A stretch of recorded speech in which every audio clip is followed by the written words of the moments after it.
Europe faced the horrors of two world wars. Then, during the Cold War, there were heightened nuclear tensions. Now, once again, it's facing the rising threat of a nuclear trigger. Russia is moving ahead with a plan to deploy tactical nuclear weapons in Belarus, and Alexander Lukashenko says the warheads are already on the move. Vladimir Putin has repeatedly warned that Russia, which has more nuclear weapons than any other country, will use all means to defend itself.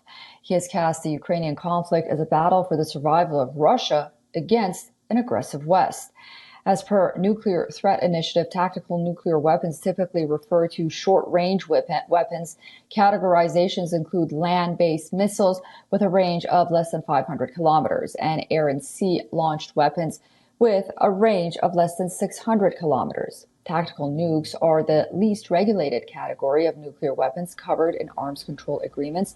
Their small size, vulnerability to theft, and perceived usability make the existence of tactical nukes in national arsenals a risk to global security.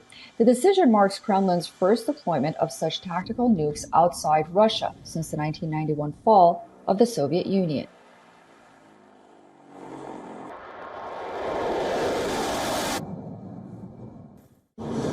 Началось перемещение ядерных боеприпасов. Уже началось. Уже началось? Оно уже в Беларуси. Возможно, я приеду, посмотрю.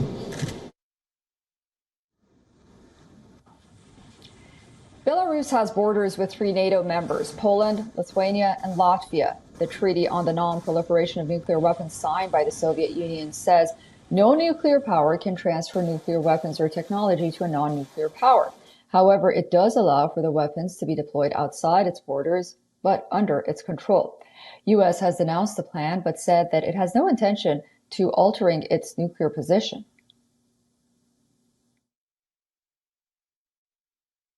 So look, we've seen the report of Russia-Belarus arrangement and we'll continue to monitor certainly the implications here. We have not seen any reason to adjust our own nuclear posture. You've heard us say that before, nor any indications Russia is preparing to use nuclear weapons for Belarus.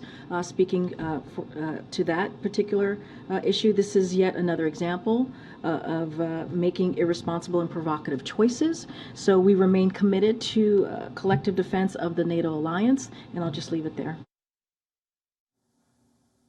Since Russia's alleged moving of nuclear warheads to Belarus today, Europe seems to be one diplomatic or strategic misfire away from a nuclear war. This is because the U.S. also has its nuclear weapon sharing agreement with 5 NATO countries, those being Germany, the Netherlands, Belgium, Italy, and Turkey. All these countries host American nukes. Also, tensions is rising across the world as Ukraine has long craved for the F-16 fighter jets from its allies, insisting that the sophisticated aircraft would give it an edge in the war and allow them to strike Russian forces. Kyiv says the fighter jets will be a game changer in the Russia-Ukraine war. All these nations on your screens have active F-16 jets, which Kyiv desperately wants. Okay, for this, we are joined by Peter Kuznick from Washington, D.C. He is the director of the Nuclear Studies Institute at American University. Peter, welcome back to WION, and thank you for joining us. Vladimir Putin has on a number of occasions threatened to use nuclear weapons as an intimidation tactic against Western adversaries, particularly NATO allied countries who have provided some kind of support to Ukraine. So how dangerous is this latest move? This latest move is certainly dangerous. What we're seeing is an unfolding madness. We're seeing the NATO countries supplying Ukraine with more and more lethal weapon systems, and we're seeing Russia respond with its own madness, really. Nuclear, even though this is mostly just signaling now, it's in response to what we've seen happening. We see the agreement on the F-16s, at least to start the training. We see the Storm Shadow missiles being given to Ukraine with a much, much greater range, 3 times the range of the previous missiles they had. We see the attacks at Volgograd inside of Russia. We see the drones attacks on the Kremlin. We see an escalation going on the part of Ukraine and NATO, and we also see Russia's response. The Russian doctrine says they will only use nuclear weapons if there is an existential threat to the nation. There is not an existential threat to the nation. Still, putting these nuclear tactical weapons into Belarus is another major step in the wrong direction.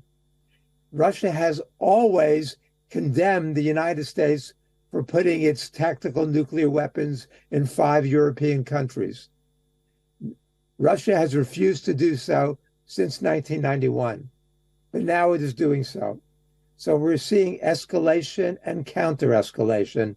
That's the road to World War III. It doesn't have to start deliberately. It can start accidentally, incrementally. But the longer this fighting goes on and this war goes on, the greater the chance of either by error or by design, nuclear war beginning.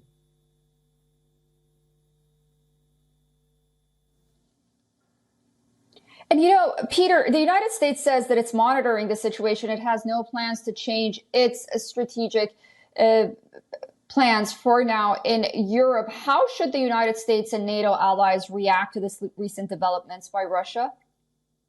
The United States and NATO allies should welcome the initiative by China, by Brazil, by 6 African countries, and by the Vatican to start diplomacy immediately. We can't put this off any longer. Everybody says, oh, well, nobody's going to talk until after the Ukraine counteroffensive. Most military experts think that's going to result in a stalemate.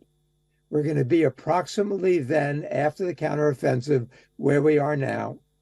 We can't take the risk of waiting another 4 months, 6 months, however long it takes. For example, these F-16s. The F-16s, we're going to begin training of Ukraine's top pilots in July, probably. It's going to require 4 to 6 months of training.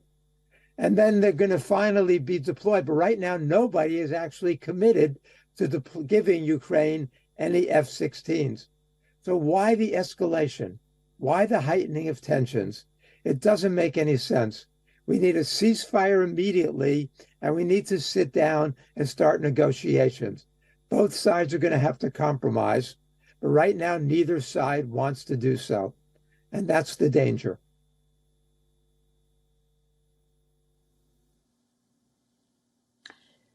Peter Kuznick from Washington, D.C., director of the Nuclear Studies Institute at American University. Thank you so much for joining us and for that analysis. Thank you.